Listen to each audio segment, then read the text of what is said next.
Welcome everyone to Already Cancelled. We talk about TV shows. The year is 2021, and the name of the show is Babylon 5. Blum blum blum blum. Blum blum blum blum blum. Through early morning fog I see. You don't know the MASH theme song? No, I do not know. Actually, I've heard this. I do know the piano riff at the start, and I'm trying to like connect that with what you just did, and I'm having a hard time. The lyrics aren't actually in the show, but I know them because I'm a nerd. Yes. Okay, well, this is Babylon 5 review. This is season 1, episode 17. It's called Legacies. So, full spoilers for the episode, as always. We have an interesting political plot where the Minbari are doing a sort of like a tour. It's like a funeral on tour where one of their greatest warriors is died, so they're going around places. And obviously, their current stop is Babylon 5, as would make sense given the premise of the show. And there's some hubbub because the body goes missing just as the ceremony's about to start. And the warrior clan, and this is maybe the first time we really get a proper sense of what the warrior Minbari are like. We get them, we get their contrast with Delenn and the religious clan, and we get that plot. There's also a subplot, of course, as well, with a young woman who turns out to be a telepath, and the battle for her soul between Ivanova and Talia, who's returned. Actually, see, before we talk about anything else, right? I have to talk about something. She's returned and she's got bangs. I would never. Well, no. Now this is what I need to talk about. I would never bring this up, but she only has, unless I'm imagining this. She definitely only has it at the end. Yeah, it's only the final scene. She shows up in the last scene and she has a completely different haircut. What the? Yeah, because I noticed that too. I'm like, wait, did she just get bangs? Well, it's not even just the bangs. Somewhere in the middle of the episode. It's not even just the bangs. She's also got her hair like more shoulder length. Like she's had it cut. It's like cut. She's got bangs, and I'm like, her hair was not like this the rest of the episode. Why is it all... Look, in the middle of this debate for this girl, she went and had a hair appointment. Maybe she did. I don't know. Maybe hair appointments are tough to get on Babylon 5. You can't miss it. Do you know what it feels like? It feels like they had to redo this scene and they changed her hair for like the next episode she's in. So they had to just accept that, oh shit, well, I guess her hair's different then for this scene at the end. Yeah, well, at least it's not different in like... It's not drastically different, in the middle or in the beginning. And then changes back. Yeah, that would be a problem. Yeah. But I'm glad you said that because I thought I wasn't sure if that was the case, but because you said that, I'm like, okay, yeah, it's definitely just the last scene. Yeah, she popped up at the end and I'm like, did she have those bangs earlier? I don't remember those bangs. What's going on? What's going on here? Talia. Is this a new telepath power? They can just mold their hair? There's only one reason why women get bangs. It's because they're starting to get forehead wrinkles. That's the only reason. That's why I've done it in the past. Every time it's a mistake. Well, okay. Well, curly bangs are especially tough to pull off. We all sympathize with your plight.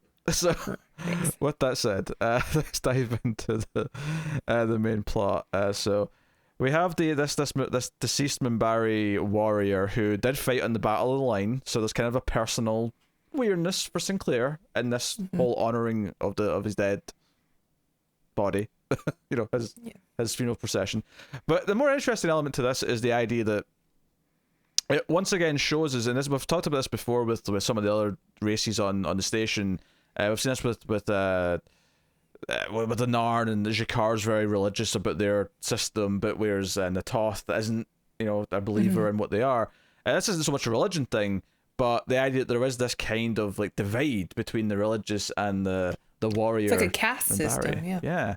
And Delenn even implies that she thinks this charade of them going around with this body is a bit of is bullshit. She doesn't like it. It's like a military parade. Yeah. It's like, hey, this guy was originally in the religious sect, and he kind of was drawn into the war because of the wartime. They have a draft.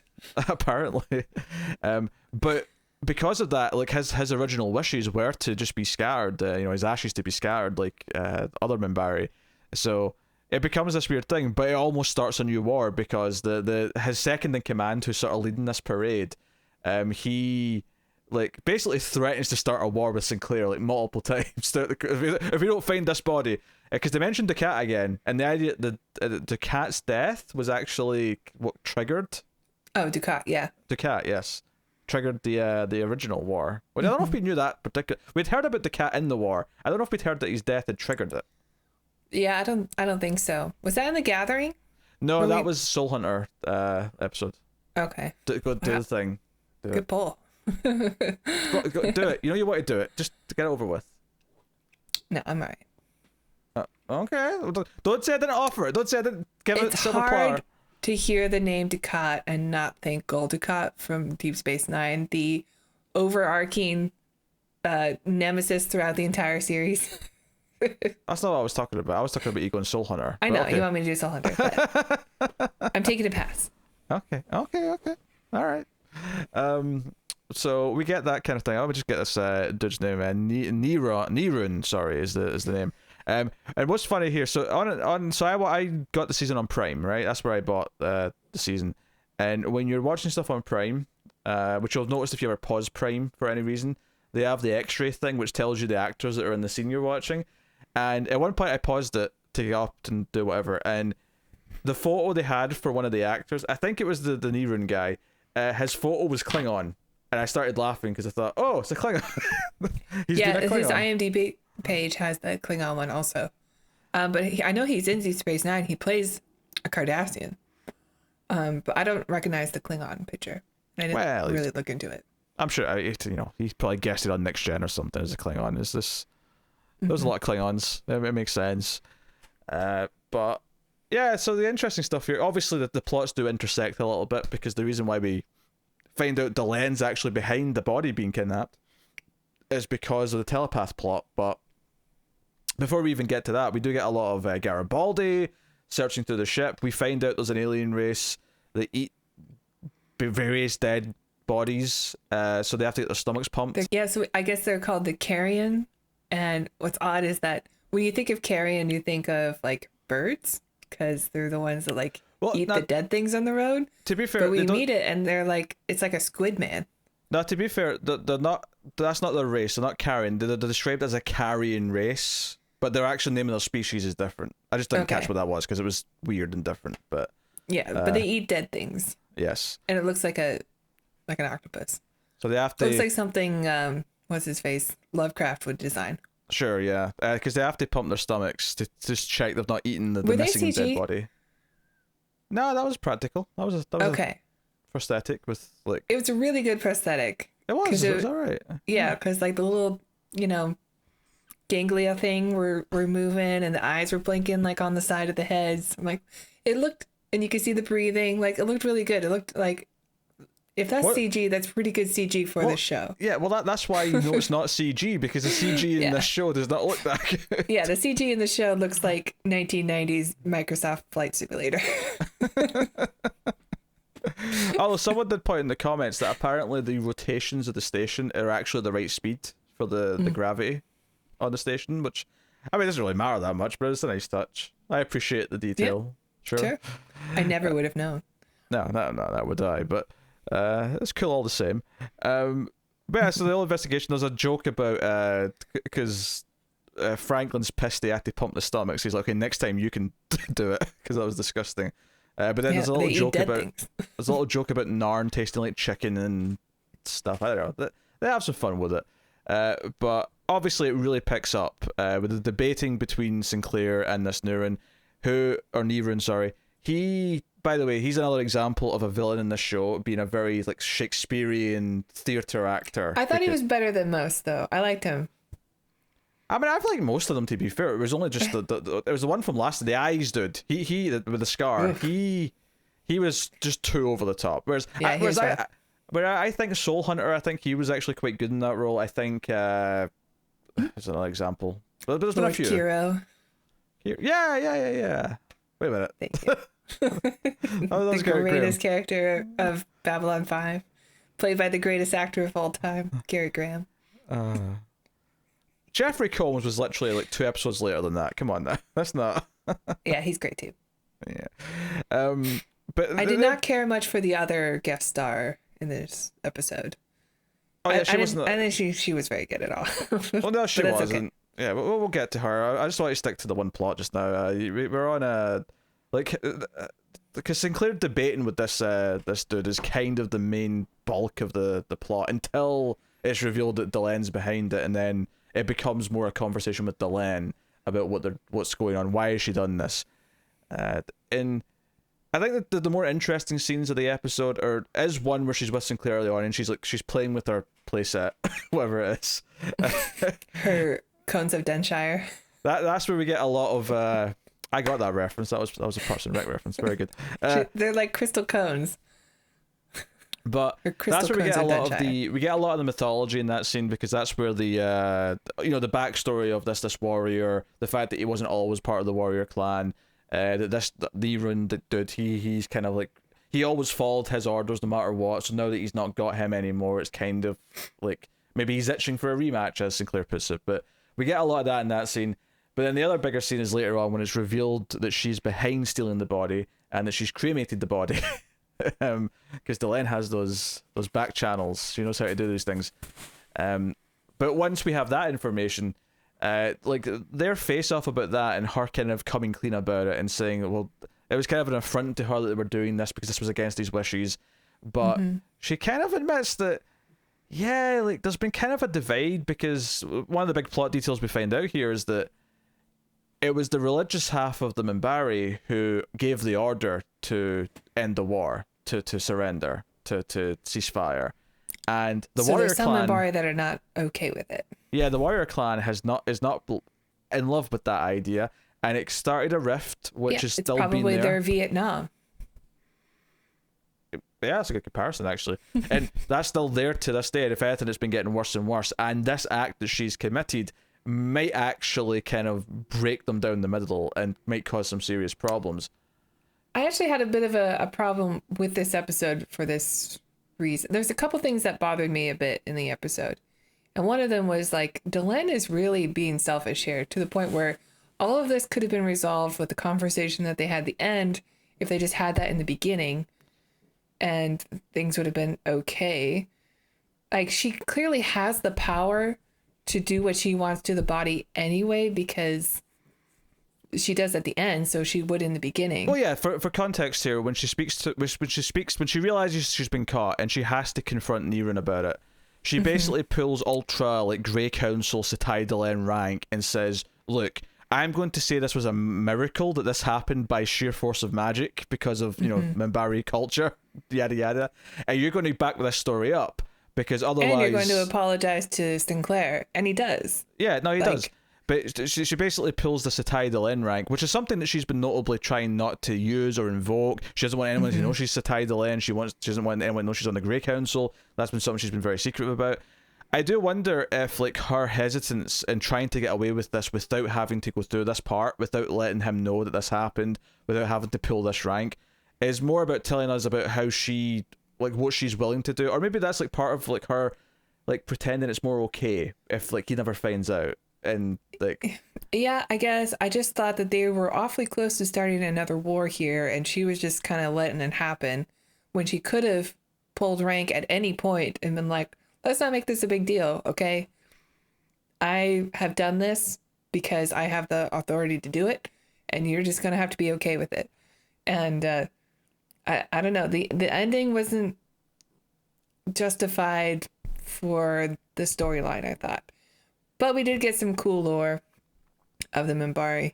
Yeah, well, I guess I would argue, though, that what does that tell us about Delenn, though? I mean, maybe that's not a complaint, more that she has just been selfish. Like, that tells us that she can be selfish.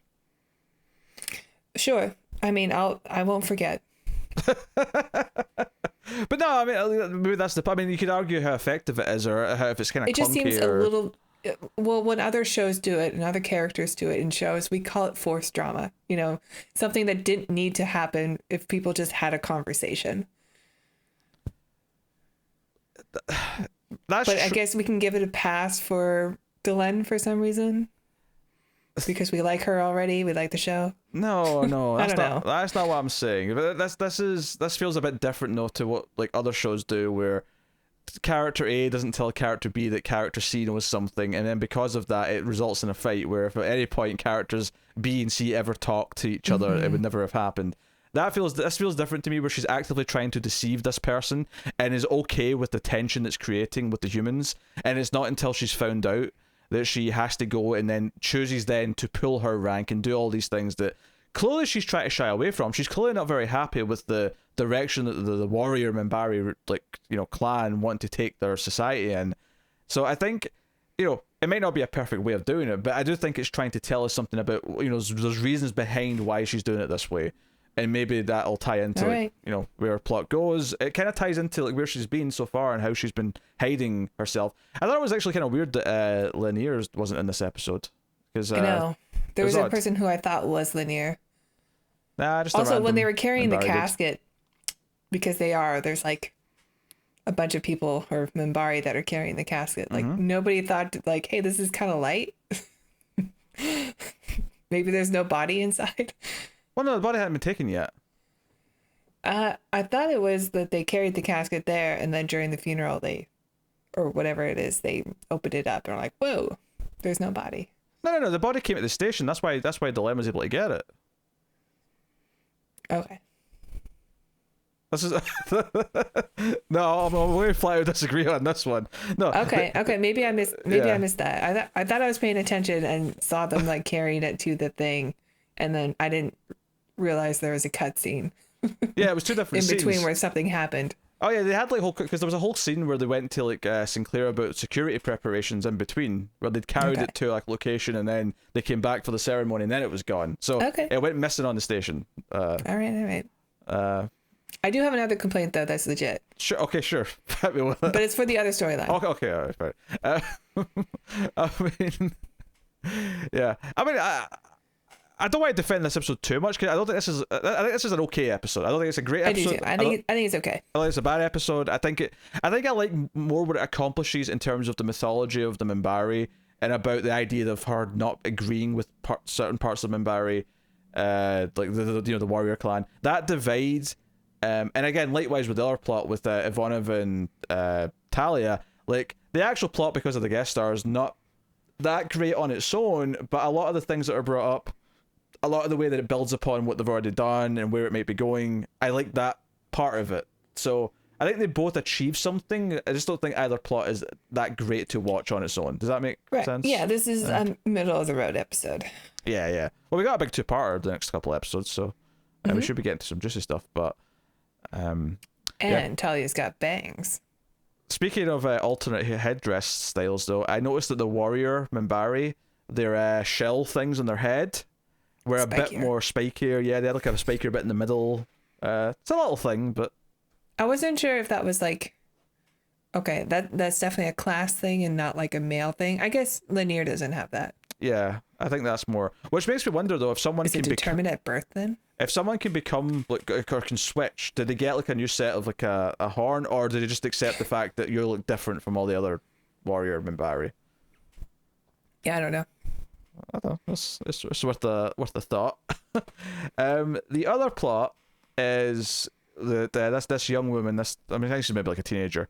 Even though the actress is clearly 19 or whatever, but which is still technically a teenager. But you know what I mean? She's maybe like high school age.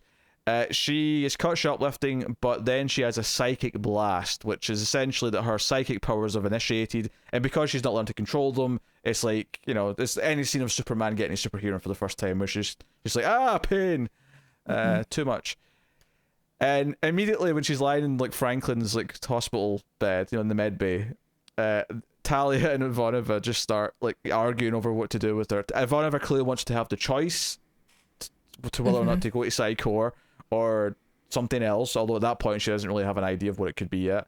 And Talia's like, well, I'll call Psychor, we'll get our ship back to Earth. This is obviously this is the way things go. Joe, I did like about this, even though the actress wasn't that great. Part of this plot that I did actually really like is that when she's been given all these options of going to Psychor or possibly go with an art, we'll talk about the specifics of those options, or eventually she picks them in Minbari.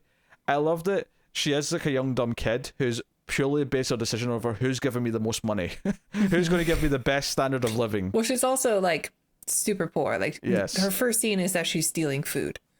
Because Talia's got her all like basically loving the Psychor because she's like, yes, the Psychor will take care of their own. They pay for everything. They'll give you a place to live. They give you food. They get all this stuff. And then the Narn are like, oh yes, we'll give you lots of expenses, and you get a credit allowance. You'll get to live like a queen. You don't even have to work. All you have to do is like give us your blood. Which actually, this is the thing that I'm really appreciating about this show, and this has been happening more and more. But this actually references like several episodes in this plotline because this happened. Remember Talia? This references the Gathering with Lita. Oh, was it Leah in the Gathering? Oh, maybe you're right. Yeah. But I remember Jakar tried to do this like back at near the start of the show. This is the exact pitch was, oh, we just want some blood every couple of weeks, and so we can create our Narn super telepaths. Well, I think he wanted to mate with her. Oh, that's right. That's right. Yeah, you're right. He did. I guess Natoth he needed to know the pleasure threshold. That's right. Clearly Natoth isn't trying to be sleazy as Jakar. For as much as Jakar seems more dignified, he's got a little bit of Garibaldi in him. Just a little bit. Just a skosh. Just a skosh. But no, I like that element of them bringing that up, and also they brought up Ironheart. They brought up that, and they get really mad. How dare you bring up his name? Yeah, they get really mad at each other. So I do like when they can bring stuff up like that, like, and they can just fire stuff off that happened in multiple episodes. Like, if you don't remember them all that well, it's not a big deal. You just sort of like, oh yeah, this all vaguely sounds like it's something. But if you do remember them, it's like, oh, I like that all this history is actually played into this argument because it should. I mean, the big thing from the Ironheart episode is that Talia has his powers now. Like, she can move things with her mind, which doesn't really come in yet. Hasn't played a factor yet. I thought that maybe it would. Like, maybe the girl would be able to recognize that Talia is more than what she says, since she can read minds. But no, I think Talia can like block her though because she's a better telepath. Like, I think she's trained, she can go. I wouldn't say she has his powers though. I think she has telekinesis, but because he went beyond that. He went to, I can like rearrange beings and like become a light god and stuff. Like he was way beyond become that. A CGI dummy in space spinning around in a nebula. Talia can move a coin 3 inches. That's not let's not jump the gun, but yeah, I'm sure that's something we're going to get back to. Like, I have no doubt they're going to go back to that. But I enjoyed that element. I enjoyed this sort of push and pull of like where should she go. Herself and her actual decision, she ends up picking Minbari, even though Minbari sounds like the cheap one, because they're like, no, you'll just be respected. But make sure you're basically fed. live the life of a priest. Yeah. But you won't get anything special. But she goes there because it seems nicer, because she's all about the Narn. It sounds great until she looks into the mind of Natoth and it's like, oh my god, it's a hellscape. It's a hell. I can't do it. It's cold and alien. I hate it. Yeah. I mean, she's really just talking about her mind, but it's hard not to also chuckle and think that she really also means the planet, and it's like, this will be horrible. I don't want to live there. I want to be the only human being in a planet of Narn. Everyone's going to want to mate with her. Because she's different. All the weird fetishes are going to show up and go like, hey, I always wondered what it'd be like to be with a human. Although, your pleasure threshold may be a bit low by our standards, but don't you worry. Doesn't Jakar like have a preference for human women? In his concubine? Jakar does, yes. That was brought up. Yeah. But, I mean, maybe other Narn do too. I mean, I don't know. I'm sure it's a thing. Why not? But this is kind of what I like about this show, though. There's so much mythology for all of the main like races that we're starting to get to the point now where we can talk about, different... The kinks. The kinks, different aliens. But we have like different sides. We have religious and non-religious of like at least 2 races now. We have like different styles of, because the fact that Jakar's into human women is actually kind of that's hush hush. It's not meant to be super known. Cause I mean, we've seen the ship's urinals, so like they're showing us the details.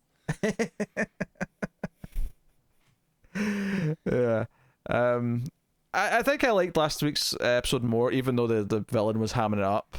I felt like it more directly impacted things. But I do think both plots in this episode do neatly, raise some ideas and questions for the 2 ongoing plot lines. One being the Psychor stuff, which, does end with Ivanova and Talia going for a coffee together, so there's a bit of a bonding there. Yeah. The thing I had a little bit of an issue with in this storyline is just that, like, Ivanova right away is like, "Don't get in my mind. Get out of there. Like, I'm not okay with with you guys and what you do and getting into my brain." But she seems like totally cool with the girl like going into everybody else's brain, like with all their thoughts. It's like you think she would like speak up about this a little bit as well, but that was really my only complaint. Yeah, no, that's fair. I think because she gets angry for a second, but then like as Talia calms her down and sort of explains she doesn't know how to control it yet, and she sort of I think she's quicker to like forgive the girl. Whereas if Talia does something, or when Jeffrey Combs like read something last episode, it was much more furious. It was like, no, you know what you're doing and you're doing it intentionally or whatever. Whereas here it was like, okay, she's mad for a second, but she kind of calmed down and realized that the girl didn't mean anything. Yeah, but then the girl's like, I'm just going to go into the brains of everybody that we talk to, and she doesn't say anything. Yeah, and like, Delenn, that's not really appropriate. Yeah, and that's actually the other thing we have to talk about is that not only seeing that Delenn was behind taking the body from Nila Minbari, but when Sinclair sort of says, saying goodbye to her at the end and she hugs him goodbye, she mentions one last detail that there was a word, the moment that Delenn kind of snapped her out of her mind when she realised she was prodding where she shouldn't, was when she got to the word chrysalis. Some sort of top secret word, chrysalis. Maybe it's the crystal crones of Dunshire that she's playing in her room. Is Sinclair the one that's in the cocoon? Yeah. I don't know. Maybe that's the obvious thing to jump to, but if he is, then what's he becoming? Oh, it's definitely tied to Sinclair. Oh, for sure. No doubt it's tied to Sinclair. But no. Minbari secrets all about Sinclair. I don't have a problem with it. Hey, they can't always be. He's not going to be here for that much longer. Like, I know. We're going to get sad to see him go. I mean, I get that he's not like, I think he grows on you. I think Sinclair's a very likable character. He's done some good things. I thought he was really good in the last episode. But he's a little bland. Sure. Maybe Bruce Boxleiter will come along and make you love the new captain. I'm sure. Or new commander, whatever the rank happens to be. But I'm sure I'll like him. Yeah. That was basically it. That was basically the episode. It's a fine one. It's not a great one. It still kind of feels that we're in kind of that mid-season. I don't want to say slump. Something feels a bit harsh. TKO was slump. This is just kind of middling. It's fine. It's good. It's got some stuff. Grail was also not good. Yeah. Well, they were back to back. That was a slump. Okay. Was it called Grail? I think so. It was called Grail. Yes. I didn't dislike that one as much as you, but I understand why. I understand why. Look at the face of disgust. Look at the disgusted looking. I didn't like that one. The Zima one was better. That said, though, I have to dock points. I mean, I think we were asked to rate episodes. I'm going to rate this like a 6 because I have to dock at least a full point for no Londo and Jakar, just blanket, and no explanation of the bangs. Yes, the mysterious bangs that appeared out of nowhere. I can only imagine there's some sort of like mystical space magic going on here. The mysterious villains have done something, and Talia's hair's changed to bangs out of nowhere. Maybe that's part of her new powers. She can move a coin 3 inches, and she can give herself bangs. It's not an easy thing to do. Trust me. Well, as if it's a superpower. Just going, I wonder how I'd look in bangs. Snip. It's always a mistake. Just wait. One day in the future, it'll just be like a character creator in a video game. You'll be able to just like switch things around and then keep what you like. Go from there. Yep. People would change the look so often if they could do that. Oh, absolutely. There'd be no consequences. Zero consequence. Yeah. Maybe it's a good thing we don't have that, actually. People would get too wacky, I think. All right. There you go. Okay, so that's episode 17 of Babylon 5. We're getting to some juicy stuff next time, though, because we're getting the big 2-parter. Well, the first half of it, obviously. So, yeah, let us know what you thought of this episode. In the comments below, like and subscribe, all the usual stuff. Get us on the Twitters at @mail_fuzz for channel updates. Liking is important on YouTube. It is the simple and free way to support us. But if you want to do that with some monies, how can you do that, Tara? Yeah, sure. Check out our Patreon page. It's patreon.com/malfuzztv, where you can donate as low as $1 per month. And if you donate $5 per month, you'll get access to these Babylon 5 reviews 1 week early. So check that out. Thank you. And that's it. That's us. So thank you once again for watching or listening. We always appreciate it. Keep watching TV. Keep watching Babylon 5. Just don't give away the home world.